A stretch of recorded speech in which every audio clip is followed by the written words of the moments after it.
think we all realize that housework should be something that we do regularly, that it's beneficial to have a clean home. But sometimes the hardest part is figuring out how to do it, like how to make the time for it, how to organize all of the to-dos that are bouncing around in your head. So that is what we are here for today. I've been using this system for a little over a year now, and it has worked wonders. It has made a massive impact on my mental load, on making things easier.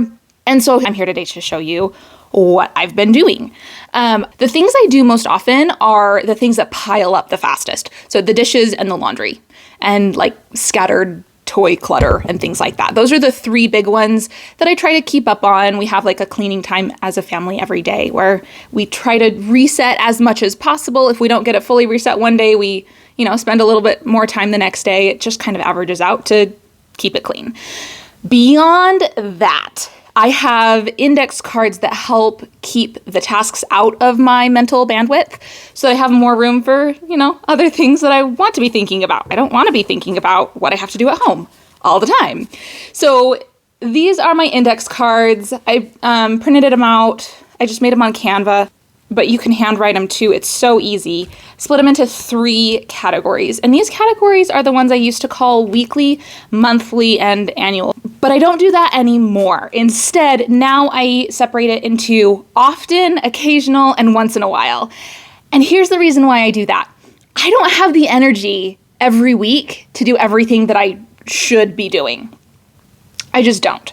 I have 2 little kids running around. I have a business that I run. My husband works a lot, and all the housework is on me. I don't have the bandwidth to do everything. So all I can do is prioritize.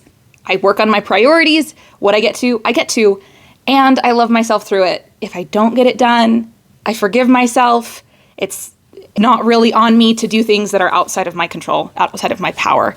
Anyway, here's what's in my often category. I sweep and vacuum. I do a kitchen wipe down, just all the surfaces. Bathroom wipe down. Put clean laundry away. Tidy the car. Refill the kitchen canisters, the flour and oats and things that we use almost daily. I dust anything that needs dusting. I make cleaner, and I wipe high-touch surfaces that tend to get grimy. So that's what I do.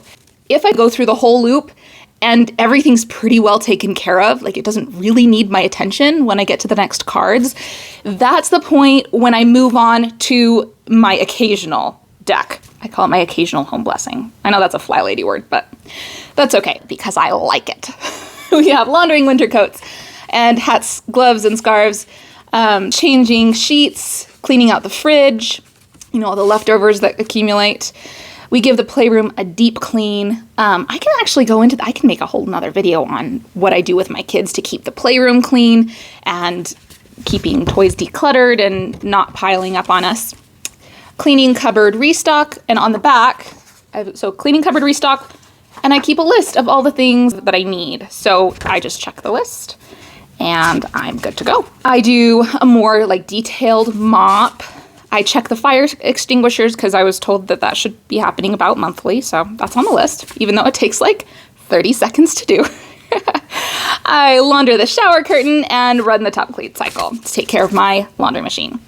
And that's my monthly-ish, sometimes longer if we're in survival mode to get through this list.